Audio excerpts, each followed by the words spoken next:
তুরস্কে গত ১ জানুয়ারি থেকে এ পর্যন্ত ১.৫ মাসে বিষাক্ত মদ পান করে মারা গেছেন ১০৩ জন।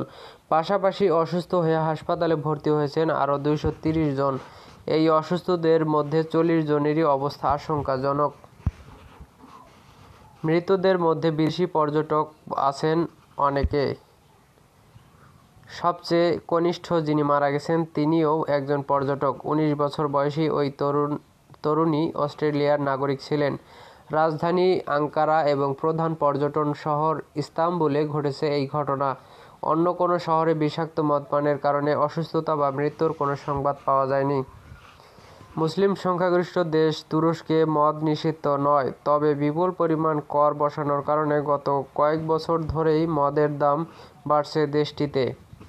মদ প্রস্তুতকারী কোম্পানিগুলোর ওপর ব্যাপক মাত্রায় কর আরোপ ও বিধিনিষেধ জারি করা হয়েছে। ২০২৫ সালে সর্বশেষ মদ ও তামাকজাত পণ্যের ওপর নতুন করে কর বসিয়েছেন প্রেসিডেন্ট রিসেপ তাইয়েপ এরদোয়ানের নেতৃত্বাধীন সরকার।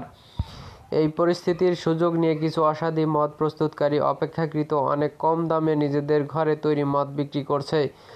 প্রথম দিকে তারা তাদের পণ্য শুধু মদ্যপায়ী গ্রাহকদের কাছে বিক্রি করত।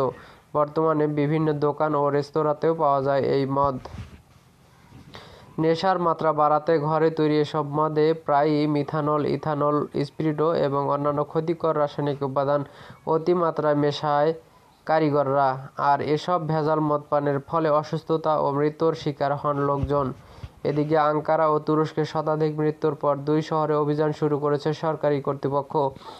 বিষাক্ত মদ তৈরি ও সরবরাহের অভিযোগে ইতিমধ্যে আঙ্কারায় ১৩ জনকে ও ইস্তাম্বুলে ১১ জনকে গ্রেপ্তার করা হয়েছে। এছাড়াও দুই শহর থেকে ১০২ টন মিথানল ও ইথানল এবং ৪৬,০০০ লিটারেরও বেশি মদ জব্দ করা হয়েছে। সূত্র ইন্ডিপেন্ডেন্ট ও এনডিটিভি ওয়ার্ল্ড।